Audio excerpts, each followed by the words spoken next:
Hi, my name is Oded Wagenstein and I'm a portrait photographer. In my work, I focus on the subject of aging, using the camera to share the stories and voices of elders from different communities around the world.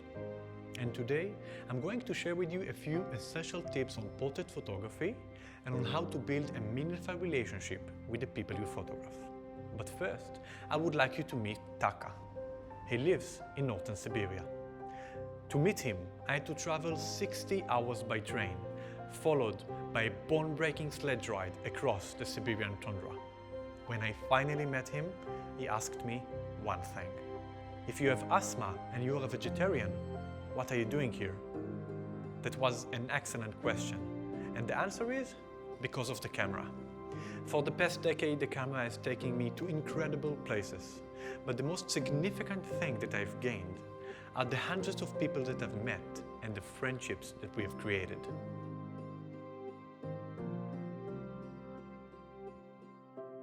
I think that photographing people is probably the most interesting and also most complicated genres of photography.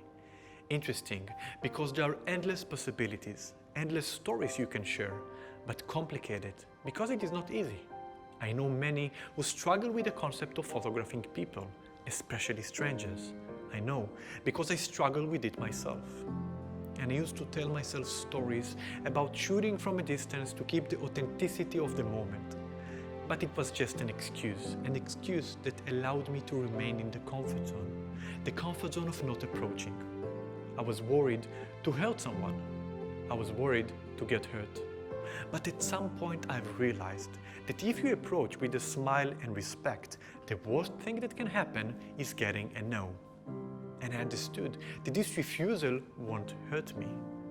And after photographing hundreds of people in different communities all around the world, I can share with you that by approaching with respect and a smile, you will mostly get a yes. Because by approaching and not shooting from a distance, what you're actually saying is, I find you important. I want to share your story.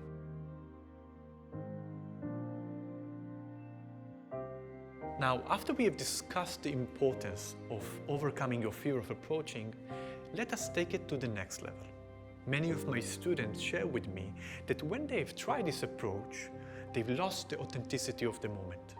How can we combine the benefits of approaching, like giving respect and controlling the composition, with the benefits of shooting from a distance, like catching the moment and being transparent? I would like to suggest a process that I call slow photography. The first step in slow photography will sound obvious, but I know many who skip this vital step. The step of spending time with the person you would like to photograph. Time spent without the camera. Yes, the initial relationship can start with the question, can I take your picture? And then take a few pictures, but then let go of the camera. Start a conversation, drink some tea, it doesn't matter what you do as long as you spend time as two people and not as a photographer and subject.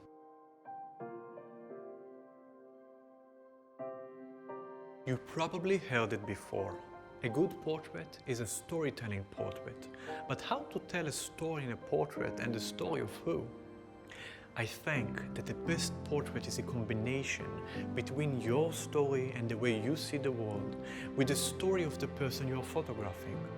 So in order to tell that story, you will have to hear it first. When I've met Mordechai in Jerusalem, he shared with me that he's wearing the clothes of his partner who passed away because he wished to feel closer to him. I knew that this should be the story of the portrait, a portrait of longing. And that's the thing, when you're photographing from a distance, you have only your opinion of the world. Allow others to inspire you, and this inspiration will find its way to your work. I've learned so much from the elders that I photograph in recent years, from the wisdom, experience and knowledge. And that's the thing in slow photography, that the photo taking is only a small fraction of the process, as we can use photography as a bridge to new knowledge and experience.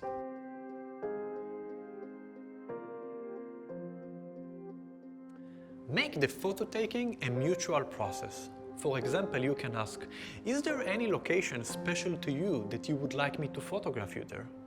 Is there any specific photo that you want us to create together?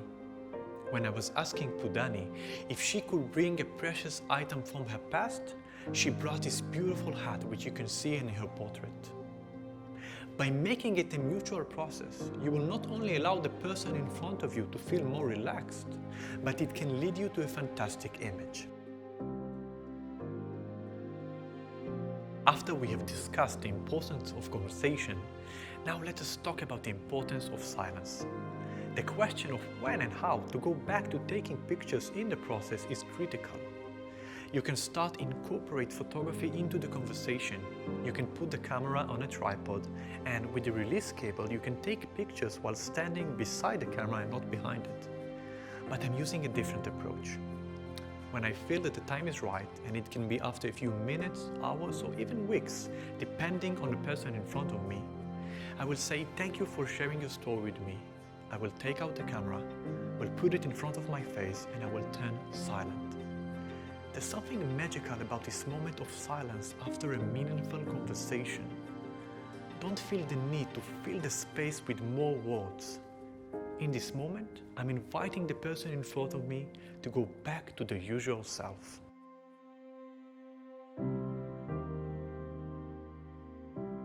Choosing photography equipment is important and should correspond directly with your photography style and process.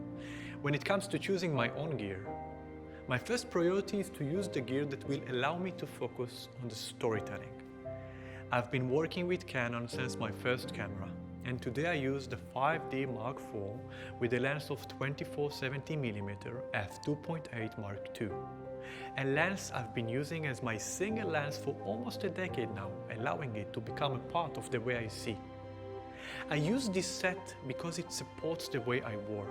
It's fast, the focus is always where I want it to be, and it's flexible, allowing me to work only in natural light. I do not limit myself in terms of the location, and I just follow the story. So my tip for you is, just choose the equipment you feel comfortable with. You don't need to carry a bag the size of a house. Just use the equipment that will allow you to bring your vision to life.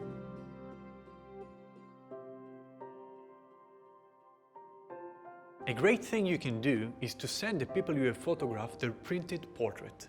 It's a wonderful gift, or as one elder in India shared with me, it is better than money, it is a memory. I think that one of the most significant things in building a meaningful relationship with the people you photograph, and especially in my photography process, is going back to the same communities, meeting the same people over a period of time. For me, being able to meet a person that I photographed before is much more exciting than traveling to a new place, because by doing so, you can become a part of the community and form real friendships. And actually, this is the reason that I became a photographer. As a child, I was bullied a lot and I did not have many friends. So today, I use the camera as a bridge, as a passport to create friendships. Thank you for joining me on this video, and before we go, I would like to give you a creative exercise you can do at home. I think that this period is a wonderful opportunity to discover all those stories we've missed in our backyard, within our home and family. Try to create a meaningful portrait of someone who is living with you, of course by following local safety regulations in your country. You can photograph your parents, your partner, and if you are living alone, create a self-portrait. But I would like you to think about every aspect of this portrait. Step 1. Search the web for inspiration and a reference. It can be in the work of your favorite photographer, in a painting or any work of art. You don't have to copy that work, just use it as an inspiration. Step 2. Decide on the emotional spotlight. What would you like your audience to know and feel about your subject? And finally, imagine the final image. How you will harness the tools of photography like composition, light and background in order to tell that story, in order to evoke that emotion.